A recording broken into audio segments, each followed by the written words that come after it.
Hello and welcome to a new episode of Tell Me More About You. I'm Carlos Gil, I'm the training director at Yepso, and today we are recording from our headquarters in Portugal, in Coimbra. Today it's a special day because I'm fortunate to have Paolo Perrella as our guest. Who is Paolo? Well, Paolo has a background in law. He obtained a master's degree in law from Università degli Studi Guglielmo Marconi in 2020. After that, he specialized in interdisciplinary studies of the European Union at the Université Libre de Bruxelles in 2021. In the meantime, he had already a first experience within the EU environment in Brussels at the end of 2019 by attending a 3-month private professionalization course in European studies organized by the Université Catholique de Louvain and the Italian-Belgian Chamber of Commerce. Throughout his university journey, Paolo combined his studies with various professional experiences, many of them in fact, including an internship at a radio station, working as a communication manager and trainer from 2014 till 2018, acting as a legal consultant for a notary, for example, and later on as a public affairs consultant in different companies. In February 2023, Paolo secured a position in the BlueBook, participating in a traineeship at the European Commission, where he worked at the Research Executive Agency. After completing his traineeship, Paolo continues to work at the agency as a project officer. Today, Paolo kindly join us on Tell Me More About You to share his journey of working in the EU institutions. He will explain to us how he managed to secure a place in the European Commission traineeship program, and he's going to share many tips. So welcome to Tell Me More About You. Let's go with a new episode and let's go recording. E stringimi forte a te come fai solo tu. È l'Europa che ce lo chiede. Okay, so we are here today receiving Paolo Francesco Perrella Festa. Did I say it right? Yes? Yeah. The accent was okay? Perfect. Okay, thank you so much, Paolo, for taking some of your time from your vacation and joining us today. Tell me more about you. Thanks to you. It's a pleasure to be here. So Paolo was very nice to save some time of his vacation to tell us a little bit more about his traineeship at the European Commission, traineeship that he just finished some weeks ago. So Paolo, just to get a little bit about yourself, can you tell us about your interest in the European Union?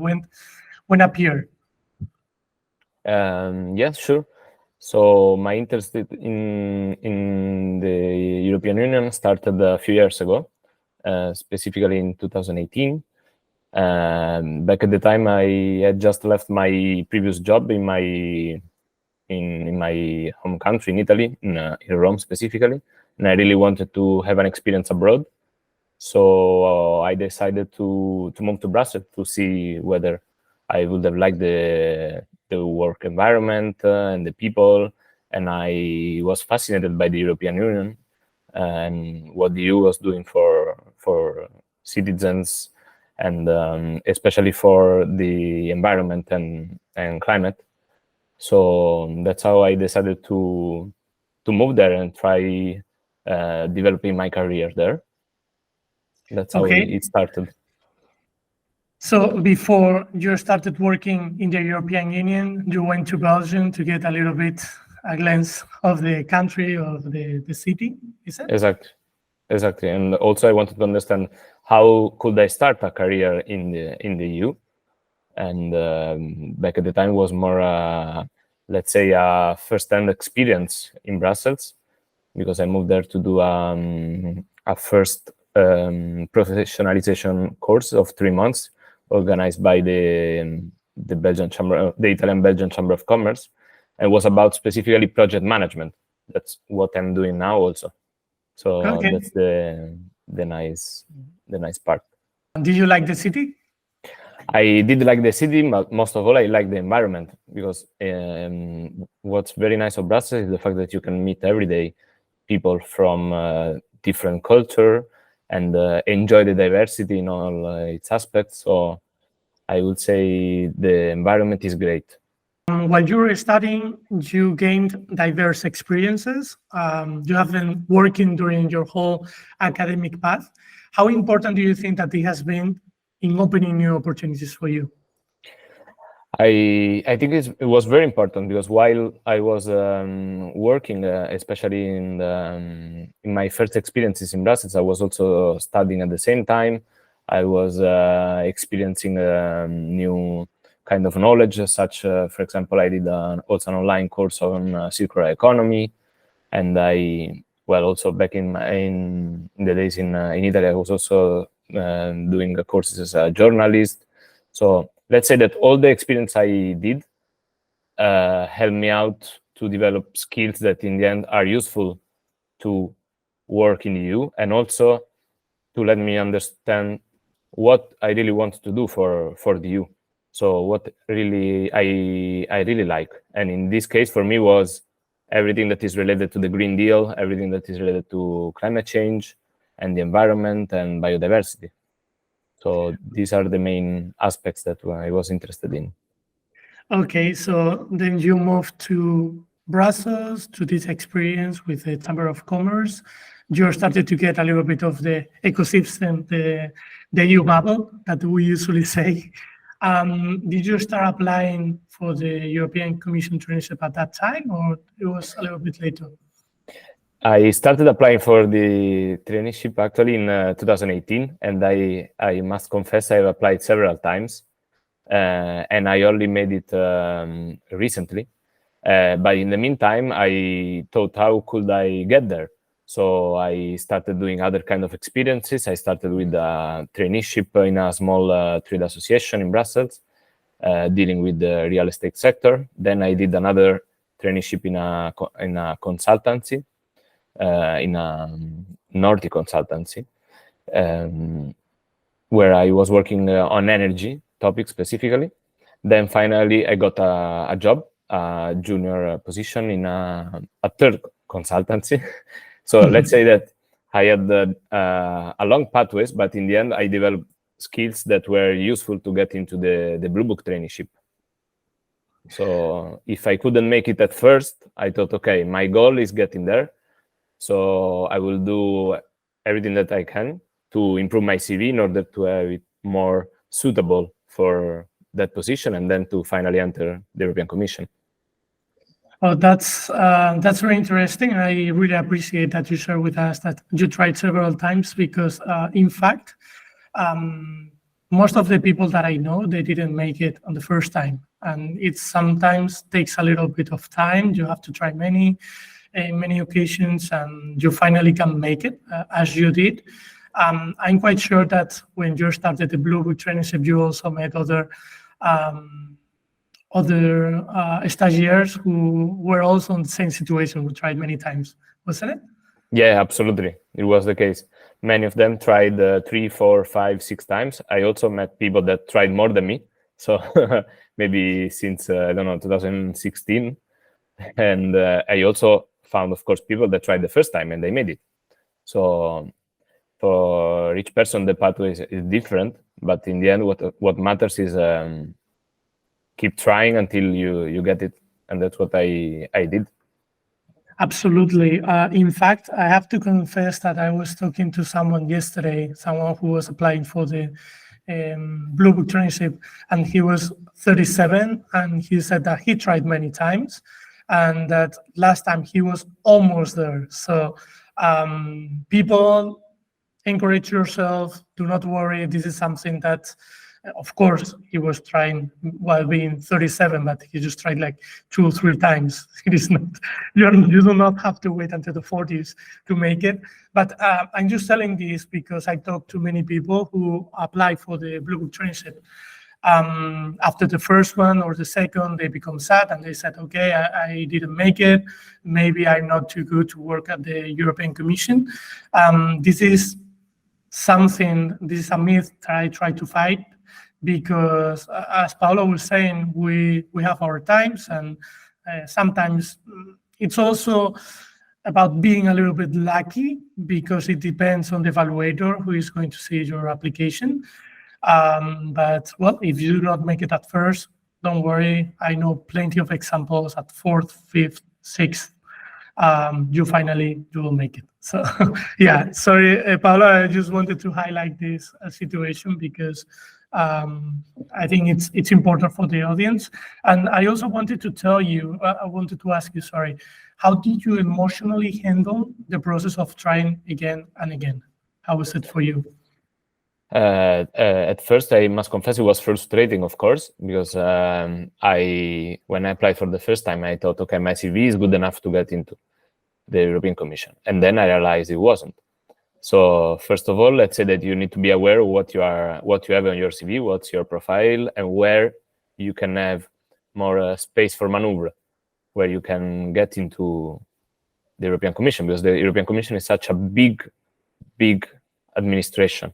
So they are looking for a variety of profile, and there's always space where you can fit your profile. So first of all, you need to understand what do you have at the moment and what you can bring into the European Commission. Then what matters is, of course, being persistent. Because if you don't get into the first time, you keep trying, but you don't have to keep trying the same way. You need to, in the meantime, you need to develop something. You need to specialize yourself. You need to change something. You need to study, or you need to do a professional experience in the meantime that can get you closer to the result. And only then, the closer you get, in the end, you end up doing it. So what I emotionally for me was, okay, you didn't make it this time. What you can study now to get closer to it? What kind of work you can do now? What kind of experience you need to put on your CV to get closer to being selected for the European Commission in whatever position? And that's what I did. So I decided for the green side, energy, green, climate, because I thought at the time in this field is a field that I care about, that I like, and also there are many opportunities in Brussels where to find a job on these topics. So I decided, okay, I keep specializing on this until one day I will make it. And that's what happened.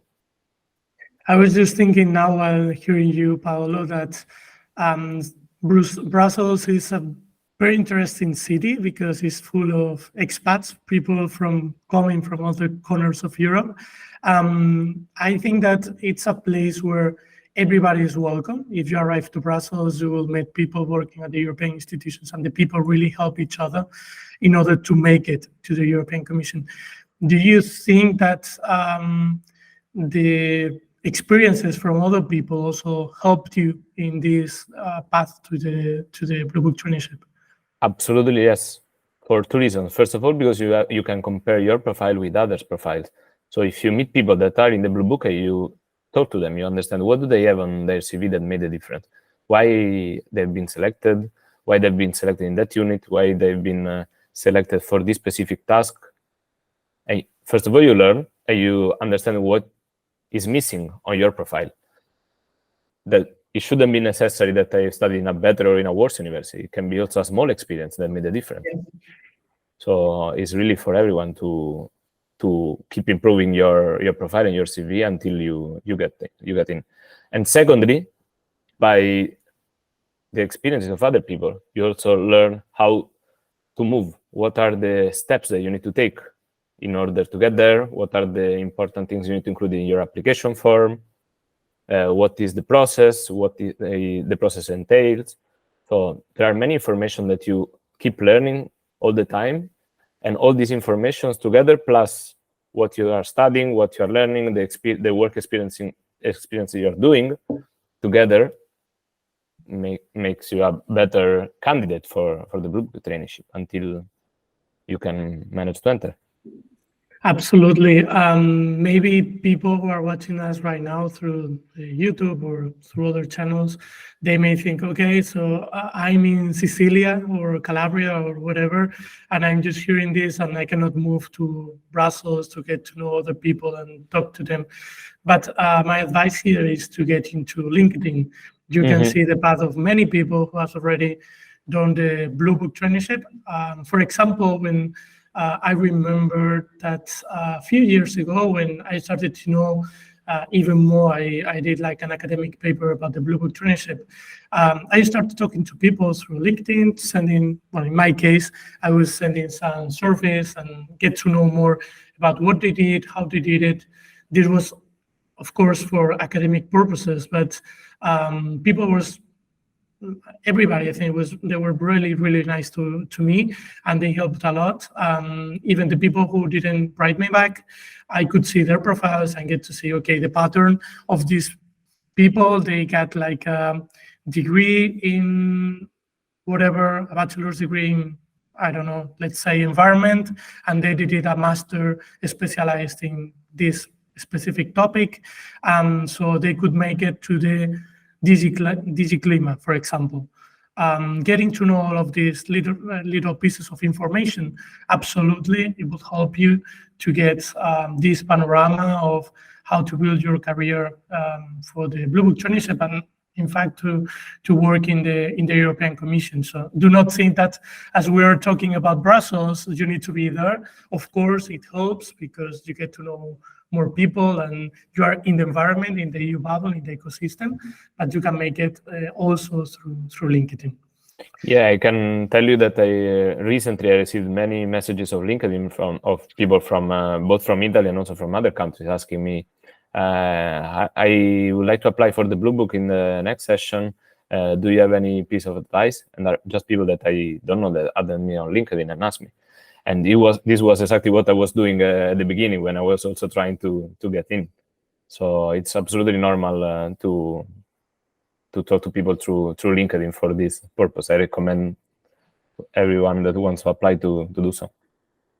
Yeah, absolutely. I mean, and if you send 30 messages, you will find that maybe 10 of them will not write you back. It's normal because maybe they are receiving a lot of messages from other people and they do not have the time or whatever. But yeah, you can try with other people, and there's always someone who is willing to help, and maybe they are not going to devote you like half an hour or 1 hour to help you, of course, but they may give you some hints that could be important for preparing your application. Yeah.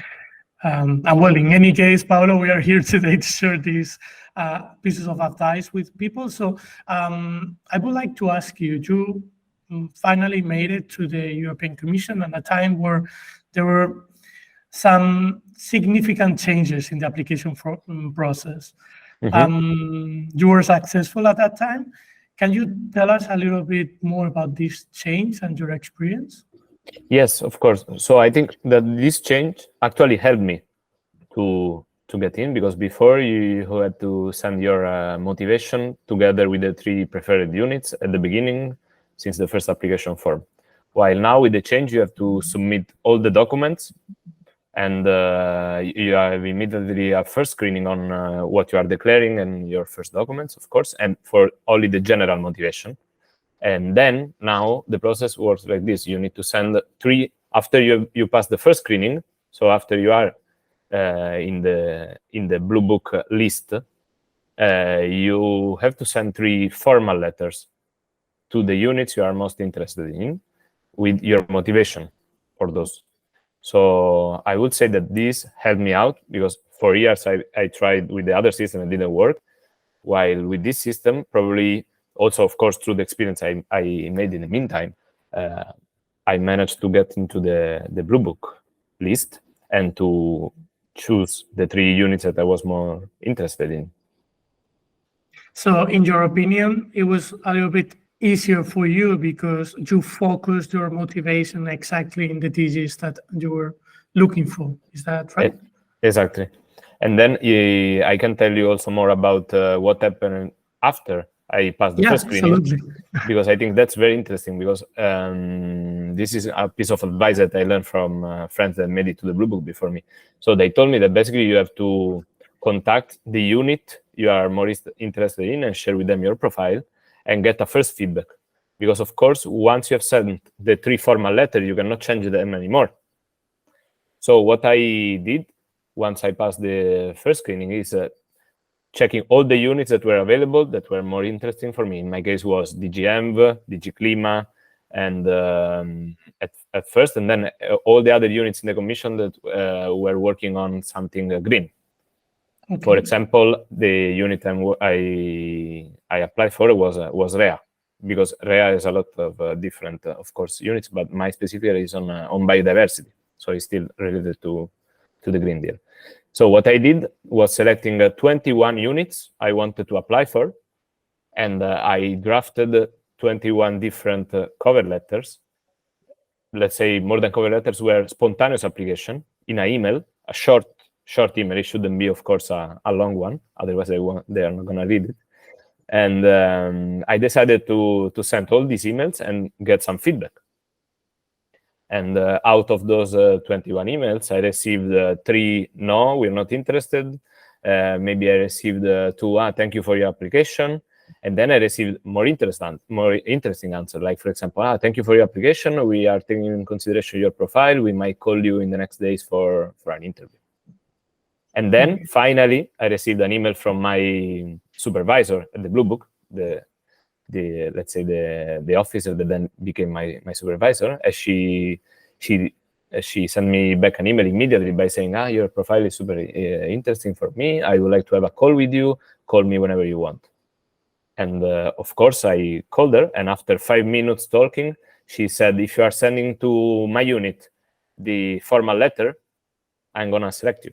So it was super easy for me once passing the first screen. But I thought the lobbying part was very important because you get feedback. Otherwise, you risk sending one of these 3 formal letters to a unit that will never select you. So just to catch up a little bit, you presented your application. The application was reviewed by the European Commission, by the evaluators. They pre-select you in the BlueBook list, and they check that you met all the eligibility criteria. And after that, that was this time that Paolo was talking about, between he was selected and he had to send the 3 different applications for the different DGs. So yeah, I absolutely agree with you that that is a wonderful technique, not only for getting the feedback, that for you, that's amazing. But from the other side, from the hiring side, it's so important because you get to know the real motivation of the candidate who is willing to work with you. And also, for example, my supervisor told me at the time she already had received 7 applications except mine. So I was sending her, but she received already many. So it's apparently a common technique. So you need to keep it going if you want to have more chances, of course.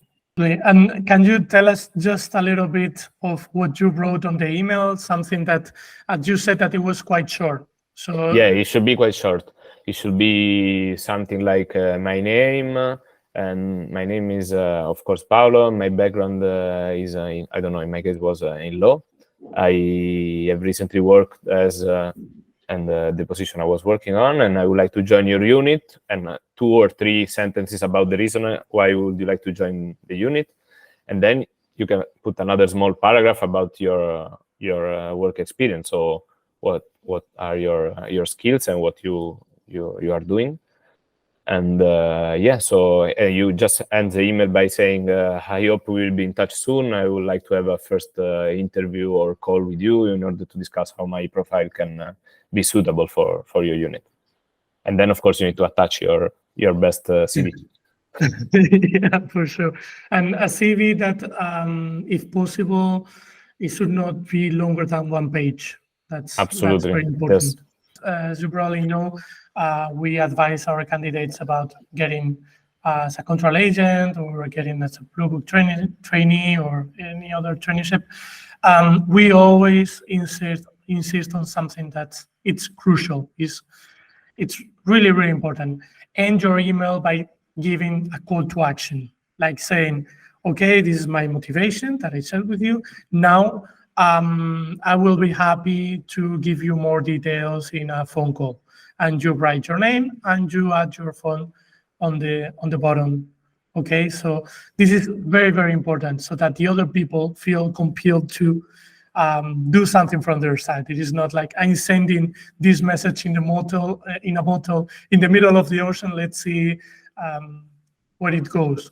Exactly. And I also would like to add that since the moment you pass the first screening and you received an email of confirmation that you passed it, and the moment you need to send the 3 formal letters, there are only 2 weeks. So it's important in those 2 weeks, at the beginning, you start sending those spontaneous applications in order to have feedback in maybe 3 or 4 days, and then you have time to draft the real formal cover letters. So yeah, it's a time frame of 2 weeks. So it's really important. The moment you know that you pass the first screening, you start drafting those spontaneous applications, and you send them within 2-3 days maximum. So they have time to reply to you. Thank you. In addition, I would like to add something else. Now that we are giving pieces of advice, I would suggest you that if you're sending some emails, to focus really on the VC, like getting to know more about what they are doing, their annual planning, the program, what they have done in the previous year. It's also important so that you can add some keywords that help the other part get to know that you're really interested on that topic. And also, I think it's a very good tip. If you can manage, there is some softwares on the internet that will help you track the emails. So that, for example, I do not get paid for this, but I use MailTrack, which is like a software that helped me get to know when the other is opening the email, so that actually I get to know that the other one it's reading what I wrote, because at some point you could be waiting for an answer and they did not even receive the email, or they did not open. So if it's possible, I think they have like a free account that you can use it. You do not have to pay anything, and they will tell you if the email was open or not. I usually I use it on my daily routines, because I always want to know that the emails that I send to my candidates, they open it. Maybe they are not writing me back, but I know that they read it.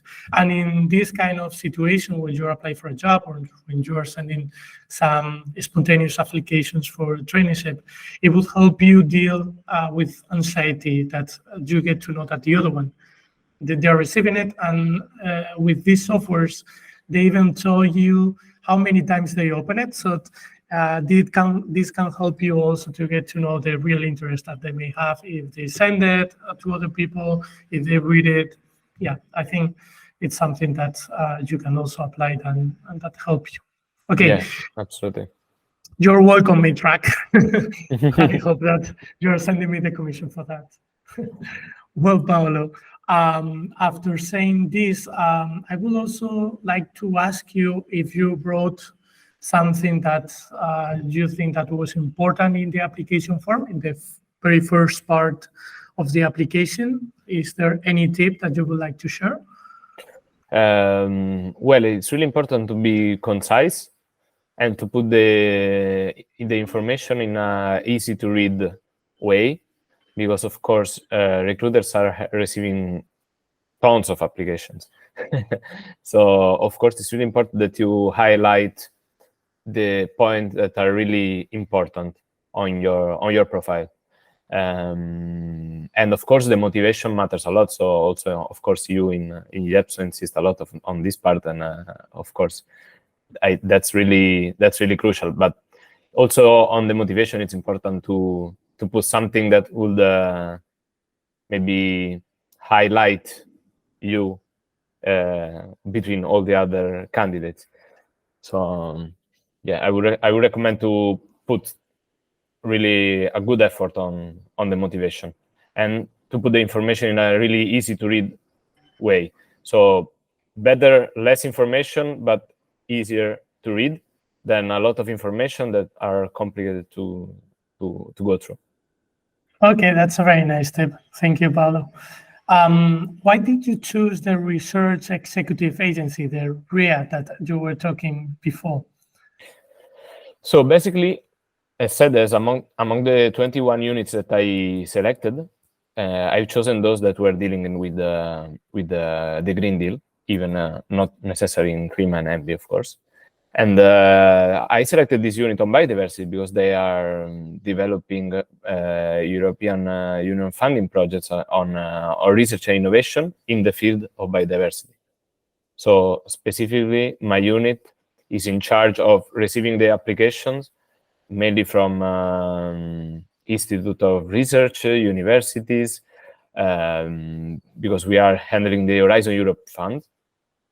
And so for me, it was interesting the idea of working on European funding projects on biodiversity. So how do research can help restoring biodiversity and monitoring biodiversity loss? That's why it sounded interesting to me at the time. And is that the main mission of REA, or this is your specific unit? The main mission of REA is handling the Horizon Europe project in general. So there is also a unit dealing with the Horizon Europe projects in the cultural heritage, for example. So something completely different. Or there are also others similar to mine, like circular economy. So REA in general is an agency that is implementing these projects, from the evaluation when we receive the proposals to the grant agreement, because of course, once we selected the best proposal, we need to prepare a contract, a grant agreement. And then after the grant agreement is signed, both from REA and from the consortium of partners, then the role of REA is monitoring the implementation of these projects. Because the idea of these projects is to make a difference in the short and in the long term, and to be scalable, to be replicable everywhere in the EU. Yeah. And so REA follows the whole process, from the proposals until the end of a project. Coming back a little bit to the application process, can I ask you how was the interview with the REA responsible, the one that you had to talk about the BlueBook traineeship? Yes, absolutely. In my case, I said it was really a short phone call of 10 minutes, where she basically told me she was interested in my profile, mainly for my communication background, and of course because I was interested in biodiversity. And she asked me about my communication background because at the time she was looking for an intern with communication skills to help her, especially for the side of dissemination and communication activities of the projects. So she asked me about my experience in communication, and that was the main topic. And of course, she asked me whether I was really interested. She tested my motivation to join the unit. Okay, that's quite interesting. It was in a short period of time since you sent the email that you talked to her. Yes, I basically sent a spontaneous application in the morning, and I received feedback from her at lunchtime, and I called her right after lunch. Okay, that's really important, because you do not have to. You have to take the chance at that time. You do not think about, okay, I'm going to prepare a little bit for the interview, and maybe tomorrow I will call, because from the afternoon till the next day can appear another application, and you may be out. And exactly. At the end, yeah. And it's really important. It's a matter of numbers. As said before, I was preparing 21 spontaneous applications, and out of those 21, probably 10 or 11 of them didn't reply to me. But it doesn't matter, because what matters in the end, it doesn't matter if you receive the 20 no. What matters is the one yes that you receive. So yeah, I really recommend to select as many units as possible. If you, of course, there should be interesting unit for you, or unit where you have a profile that can be suitable. But I recommend to send as many spontaneous applications as possible. It doesn't hurt. Okay, sounds good. How was your traineeship? The traineeship was amazing. To be honest, was a life-changing experience, in the sense that it was not only for the work itself, but also for the people I had the chance to meet. Of course, being in Brussels in a BlueBook traineeship is a wonderful experience that I would recommend to everyone. And in terms of work, I was involved since the beginning in all the activities of the unit. So at first I thought I would more work on communication, but then step by step they gave me more tasks also on project management, for example, or on events organization. So it was a growth period for me. Since the beginning, I started doing more and more tasks, and of course, the more I was doing, the more they were giving me tasks, and they were relying on me. So I should say it was a very nice trajectory since the beginning until the end. Well, congratulations for your period at the European Commission, but now you're still working at the institutions. How was it? Yeah, so basically after the end of my traineeship, I got offered the possibility to stay in the same unit because they appreciated my work, and also I was already involved in many tasks. So I started on the 1st of August as a project officer in the same unit. So I passed directly from the BlueBook trainee as a BlueBook trainee position to a project officer position. So it was very nice. Now is a few days that I'm working there with a new role, but yeah, there are more responsibilities coming, but I'm happy to stay in the unit. Okay, Paolo, we wish you all the best in this next new path and this new position. I'm quite sure that you are going to take advantage and that you are going to enjoy it very much. Yes, for sure. Thank you. Do you think that you will be doing some different tasks than the ones that you did as BlueBook trainee? Yeah, in my case, yes. I mean, they are expanding a little bit my tasks, mainly my responsibility. I must say that since the beginning, I was on board very well by my supervisor. So having a good supervisor, of course, makes the difference in the BlueBook traineeship. And if you show your supervisor or your head of unit that you are capable of doing tasks and in a good timing, they for sure will rely on you because there is always something to work on. And yeah, I must say that since I started as project officer, there are just more responsibility for me, but the tasks are more or less the same. Okay. Well, as Paolo was saying, if you do well your job during the BlueBook traineeship, at some point, maybe, if there is a possibility, if you become like fundamental for the team, you could get the chance of staying on the unit. If this does not happen every time for every BlueBook traineeship, you have to prove that you are very valuable for the team. I think that the stats that the BlueBook shared like a couple of years ago, they were saying that 20% of the BlueBook traineeship at some point they got the opportunity of staying at the institution.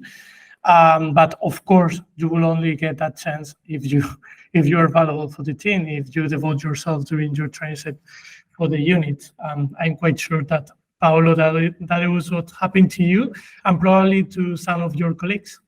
Yeah, absolutely. And maybe sometimes there's not a possibility to stay immediately, as in my case, from one day to one another. But I know many trainees that will start in September, for example, with my same position.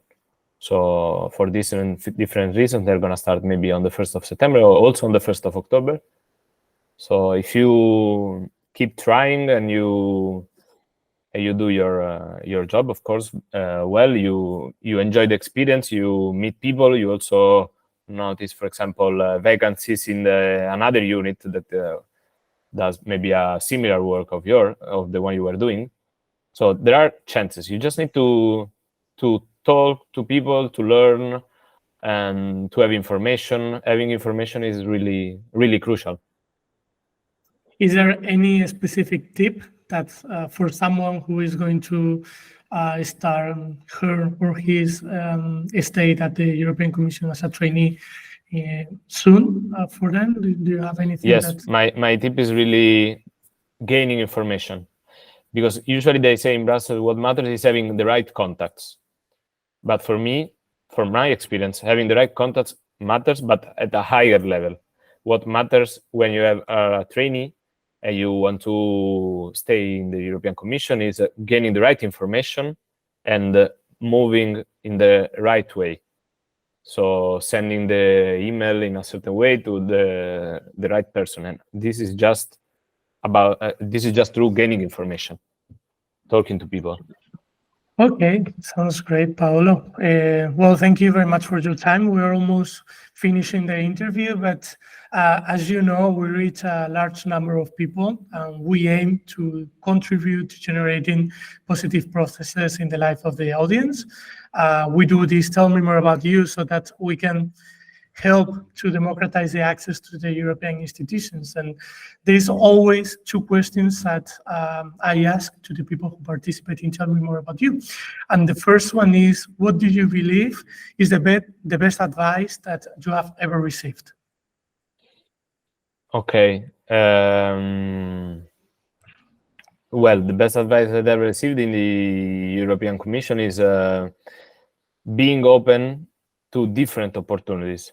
So do not have only your focus on one unit, one specific topic, because there are so many opportunities that you are not aware of, and maybe you might like them even more than the one you are focused on.